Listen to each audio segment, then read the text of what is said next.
اور میں یہ آج بات لوگ جو موقع کے بعد کہتے ہیں نا وہ سائن بڑھتے ہیں، میں آپ کو کہہ رہا ہوں اس جو میں نے بل موو کیا تھا ایز اے پرائیویٹ ممبر، اس بل کو آپ نکلوا لیں، اس کی تاریخ دیکھ لیں، تاریخ کیا ہے، ابھی کسی کا خواب و خیال ہی نہیں تھا. آج اس کو آگے بڑھاتے ہوئے پرائم منسٹر صاحب سے بات ہوئی ہے، اور میری کل ان سے بس جب آیا ہے جس دن واپس سعودی عرب سے میری ان سے ون آن ون ملاقات ہوئی بنی گالا میں، اور میں نے ان کو کہا کہ اب میری خواہش ہے کہ اگلا جو آپ بڑا اعلان جنوبی پنجاب کے لیے کرے وہ امینڈمنٹ ہے سول سروس ایکٹ میں، اور اس کے ذریعے جنوبی پنجاب کے لیے سرکاری ملازمتوں کا ایک مخصوص کوٹا رکھا جائے. آئین کے مطابق آپ نے صوبوں کو ان کا حصہ دیا ہے، یہ بلوچستان کا بنے گا، یہ گلگت بلتستان کا ہے، یہ آزاد کشمیر کا ہے، یہ پنجاب کا ہے، یہ کے پی کے کا ہے، یہ سندھ کا. سندھ میں اس وقت بھٹو صاحب نے سندھ گاندھی کو اور نہرو کو سامنے رکھتے ہوئے ایک فیصلہ کیا تھا کہ تعلیم کے لحاظ سے اور انفراسٹرکچر ڈیولپمنٹ کے لحاظ سے رورل سندھ اربن سندھ کا مقابلہ نہیں کر سکتا. اس کے پاس رورل سندھ کے بعد وہ یونیورسٹیاں نہیں ہیں، وہ معیار کے کالجز نہیں ہیں کہ وہ اوپن میرٹ میں مقابلہ کر سکیں.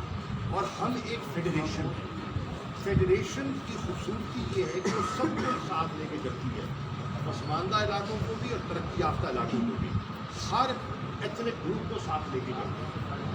تو یہ بالکل رہ جائیں گے.